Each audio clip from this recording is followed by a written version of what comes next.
నమస్కారం. NM7 TV న్యూస్కి స్వాగతం. సంచలనం సృష్టించిన NH-44 దారి దోపిడీ కేసును ఛేదించిన పోలీసులు. బంగారం, 3 సెల్ ఫోన్లు, 2 బైక్లు స్వాధీనం. ప్రత్యేక పోలీస్ బృందాలను అభినందించిన ఐజీ ఎస్పీ. మీడియా సమావేశంలో వివరాలు వెల్లడించిన multi zone 2 IG Satyanarayana IPS, జిల్లా ఎస్పీ రావుల గిరిధర్ ఐపీఎస్. వనపర్తి జిల్లా పోలీస్ కార్యాలయంలో నిర్వహించిన మీడియా సమావేశంలో మల్టీ జోన్ 2 ఐజీ సత్యనారాయణ తెలిపిన వివరాల ప్రకారం వనపర్తి జిల్లాలో సంచలనం సృష్టించిన పెబ్బేడ్ జాతీయ రహదారిపై దారి దోపిడీకి సంబంధించిన కేసులో పార్టీ గ్యాంగ్ సభ్యులు మొత్తం 6, వారిలో 4 నిందితులను శనివారం పోలీసులు అరెస్ట్ చేశారు. వారి నుండి 45 గ్రాముల బంగారం స్వాధీనం చేసుకున్నారు. మిగిలిన 2 నిందితులు ఇంకా ఫరారీలో ఉన్నారు. వారిని కూడా పట్టుకోవడానికి ప్రయత్నాలు కొనసాగుతున్నాయన్నారు.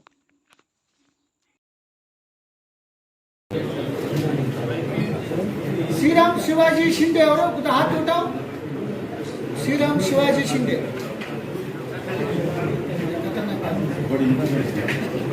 ఈ నెల 18వ తారీఖు ఎర్లీ మార్నింగ్ వనపర్తి జిల్లా పెబ్బేర్ దగ్గర నేషనల్ హైవే 44 ఈ యొక్క రోడ్డు పక్కన పార్కింగ్ స్థలంలో నిర్దేశించబడిన రోడ్ బే అంటారు దాన్ని.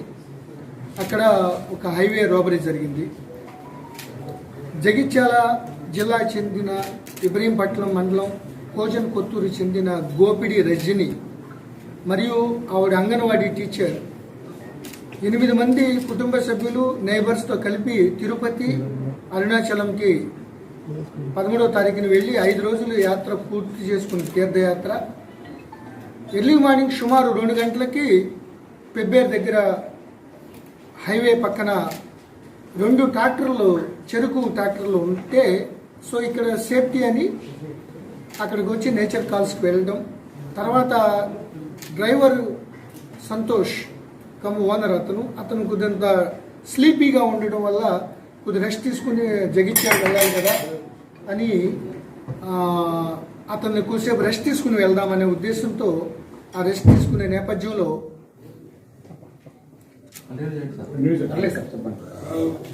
6 సభ్యులు, అంటే అపరెంట్గా 4 ఉన్నారు,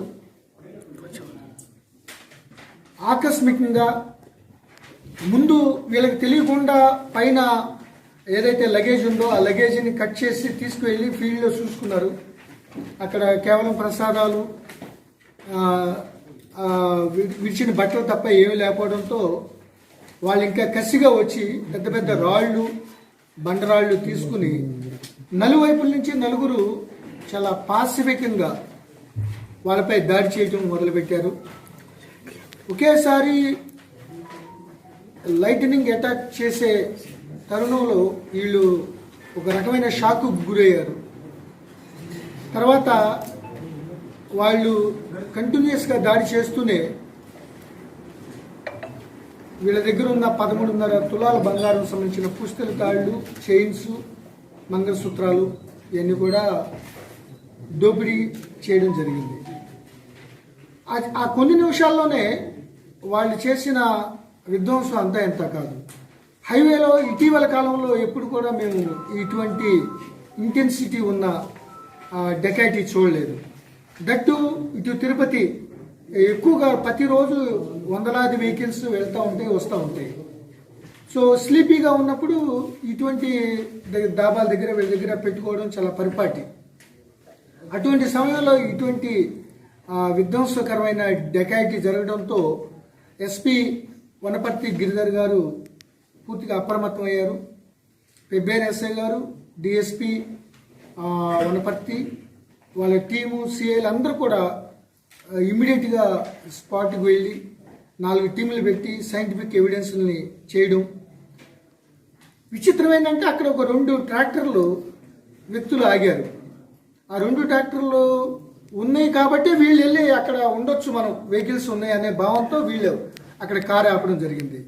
అంతకుముందు కారు ఒకటి వచ్చి దాంట్లో మగవాళ్ళు ఏం నిద్రకి ఉపక్రమించకపోవడం వల్ల వీళ్ళు ఆ దోపిడీకి స్టార్ట్ చేయలేదు. సో వీళ్ళందరూ కొద్దిగా స్లీపీగా ఉండి కొద్దిగా రిలాక్స్ ఉండే సమయంలో ఈ సడన్ అటాక్ దాడి చేసి వీళ్ళు డెకాయిటీ చేయడం జరిగింది. సో ఆ ట్రాక్టర్లు చెరుకు ఇటిక్యాల మండలం షేక్పేట నుంచి ఆ యొక్క చెరుకుని 2 ట్రాక్టర్ల నుంచి ఎన్సిఎల్ వాళ్ళ కృష్ణవేణి షుగర్ ఫ్యాక్టరీకి తీసుకొచ్చే నేపథ్యంలో ఆ 2 ట్రాక్టర్లు ఆపారు. ఆపడం అంటే యాదృచ్ఛికంగా ఆపింది కాదు, అది ప్లాన్ ప్రకారం ఆపారు. సో అక్కడ ఆపి ప్రతిరోజు వాళ్ళు అబ్జర్వ్ చేస్తూ ఇటువంటి ఏదైనా కార్లు ఏదైనా వస్తే వాటిని అటాక్ చేయాలనే దృక్పథంతో ఈ పార్దీ గ్యాంగ్ మహారాష్ట్ర, బీడ్, వర్లి, పింప్రి ఈ సంబంధించిన 6 నేరస్తులు, దాంట్లో ముఖ్యంగా గజానన్ బద్రి పింపాలే అన్నవాడు ప్రధానమైన వాడు. అతనితో పాటు సయ్యద్ ఫిరోజ్ అన్న ఇద్దరు కలిపి ఆ ట్రాక్టర్ డ్రైవర్లుగా వ్యవహరిస్తున్నారు. దీంతోపాటు శ్రీరామ్ శివాజీ షిండే, అదేవిధంగా సచిన్ సంతోష్ షిండే వాళ్ళిద్దరు కూడా వీళ్ళకి సహకరించారు. దీంతోపాటు సంతోష్ కాలే, అదేవిధంగా సంజయ్ షిండే వీళ్ళిద్దరు కూడా దొరకలేదు. ప్రస్తుతం 4 పోలీసులు సైంటిఫిక్ ఎవిడెన్స్తో మహారాష్ట్ర పోలీసుతో ఔరంగాబాద్, బీడ్ జిల్లా ఎస్పీ గారు కాంటాక్ట్ అయ్యి దీంట్లో బద్రీ గజనాన్ పింప్లే అన్న అతను చాలా నోటోరియస్ 8 డెకాటీల్లో ఉన్నాడు. అతను ఈ షుగర్ కటింగు ఈ ట్రాన్స్పోర్ట్ పని మీద వచ్చినట్టుగా వాళ్ళు వచ్చి చాలా కాలం నుంచి ఇటువంటి దారి దోపిడీలకి ప్రయత్నం చేస్తున్నారు. ఇది చాలా విధ్వంసకరమైన డెకాయిటీ. చాలా డీజీ గారు, ఏడీజీ లాండ్ ఆర్డర్ గారు కూడా, మహేష్ భగవత్ గారు కూడా దీన్ని ఫాలోఅప్ చేసి అక్కడ మహారాష్ట్ర పోలీసులతో మాట్లాడి టాప్ అఫీషియల్స్తో వీళ్ళిద్దరిని పట్టుకోవడం జరిగింది. ఇప్పుడు ఎవరైతే సంతోష్ పాండురంగ కాలే మరియు సంజయ్ పవార్ అనే వాళ్ళు ఇద్దరిని కూడా త్వరలో అరెస్ట్ చేయడం జరుగుతుంది. వాళ్ళ నుంచి సుమారు 6.5 తులాలకు సంబంధించిన 60% బంగారాన్ని ఇంటాక్ట్ రికవర్ చేయడం జరిగింది. ఏదైతే పోగొట్టుకున్నారో అదే రికవర్ చేయడం జరిగింది. సో ఇది చాలా దురదృష్టమైన సంఘటన. ఆల్రెడీ హైవే పెట్రోలింగ్ ఉంది. ఈ కొత్త కానిస్టేబుల్స్ రిక్రూట్ అయిన వచ్చిన దగ్గర నుంచి ఇటు సైబర్ క్రైమ్లోను, ఇటు హైవే పెట్రోలింగ్ ఇంటెన్సిఫై చేయడానికి ఇటు గద్వాల్, వనపర్తి, మహబూబ్ నగర్ హైవే నుంచి ఇటు రాయలసీమ కనెక్టివ్ రోడ్లో పెంచడం జరిగింది.